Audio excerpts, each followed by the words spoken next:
ಮತ್ತೆ ಈ ಬುಡ ಇದೆ ನೋಡಿ, ಈ ಕೆಳಗಡೆ ಬುಡನೂ ಸಹ ಅದು ತುಂಬಾ ಚೆನ್ನಾಗಿ ಗ್ರೋತ್ ಆಗಿದೆ. ಒಳ್ಳೆ ರಿಸಲ್ಟ್ ಇದೆ. ರೆಸ್ಪಾನ್ಸ್ ಗಿಡಗಳಿಗೆ ತುಂಬಾ ರೆಸ್ಪಾನ್ಸ್ ಆಗುತ್ತೆ. ತುಂಬಾ ಚೆನ್ನಾಗಿ ಅದನ್ನ ಯೂಸ್ ಆಗುತ್ತೆ. ನಾವು ಲೋಕೇಶ್ ಅಂತ, ಕರ್ನಾಟಕ ರಾಜ್ಯ ಮೈಸೂರು ಜಿಲ್ಲೆ ಮೈಸೂರು ತಾಲೂಕು ವರ್ಣ ಹೋಬಳಿ ಸೋಮೇಶ್ವರಪುರದಿಂದ.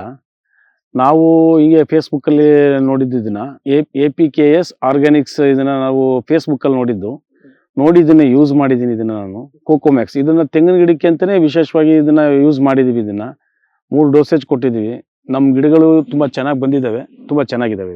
ಇದು ನಮ್ಮ ಇದರಲ್ಲಿ ಸುಮಾರು ಒಂದು 50 ಗಿಡದಲ್ಲಿ ಸರೋವರ ಮತ್ತೆ ಗಂಗಾ ಬೊಂಡಮ್ ಅಂತ 2 ತಳಿ ಇದೆ. ಈ 2 ತಳಿನೂ ನಾವು ಹೊರಗಡೆಯಿಂದ ಆಂಧ್ರ ಪ್ರದೇಶ ರಾಜಮಂಡ್ರಿಯಿಂದ ತರಿಸಿ ಹಾಕಿರೋಂಥ ತಳಿಗಳಿವು. ಉತ್ತಮವಾಗಿ ಚೆನ್ನಾಗಿ ಸ್ಟಾರ್ಟಿಂಗಲ್ಲಿ ಸ್ವಲ್ಪ ಸುಧಾರಿಸ್ಕೊಂಡಿರಲಿಲ್ಲ. ಆಮೇಲೆ ನಾವು ಕೋಕೋಮ್ಯಾಕ್ಸ್ ಯೂಸ್ ಮಾಡಿ ನಂತರ ಇದೆಲ್ಲ ಮಾಡಿದ್ಮೇಲೆ ಸ್ವಲ್ಪ ನಮಗೆ ಒಳ್ಳೆ ರಿಸಲ್ಟ್ ಸಿಕ್ಕಿದೆ. ಒಳ್ಳೆ ಗಿಡಗಳು ತುಂಬ ರೆಸ್ಪಾನ್ಸ್ ಕೊಟ್ಟಿದ್ದಾವೆ. ಗಿಡಗಳು ತುಂಬ ಚೆನ್ನಾಗಿದ್ದಾವೆ ಅಂತ ನಮಗೆ ಭಾಳ ಖುಷಿ ಇದೆ. ಇದು ಬಂದು ಈ ಗರಿಗಳಲ್ಲೂ ಚೆನ್ನಾಗಿ ಇದಾಗಿದ್ದಾವೆ. ಮತ್ತೆ ಈ ಬುಡ ಇದೆ ನೋಡಿ, ಈ ಕೆಳಗಡೆ ಬುಡನೂ ಸಹ ಅದು ತುಂಬ ಚೆನ್ನಾಗಿ ಗ್ರೋತ್ ಆಗಿದೆ. ಒಳ್ಳೆ ರಿಸಲ್ಟ್ ಇದೆ. ರೆಸ್ಪಾನ್ಸ್ ಗಿಡಗಳಿಗೆ ತುಂಬ ರೆಸ್ಪಾನ್ಸ್ ಆಗುತ್ತೆ. ತುಂಬ ಚೆನ್ನಾಗಿ ಅದನ್ನ ಯೂಸ್ ಆಗುತ್ತೆ.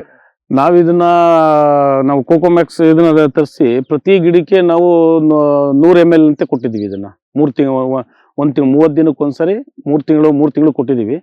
ಅದು 100 ml ನಾವು 3 ಲೀಟರ್ ನೀರಿಗೆ ಹಾಕೊಂಡು ಅದನ್ನ ಅದ್ರದ್ದು ಸುತ್ತ ಏನಿದೆ ಅದ್ರದ್ದು ಬುಡಕ್ಕೆ ಫುಲ್ ಸುತ್ತ ಹಾಕಿದ್ದೀವಿ ಇದನ್ನ.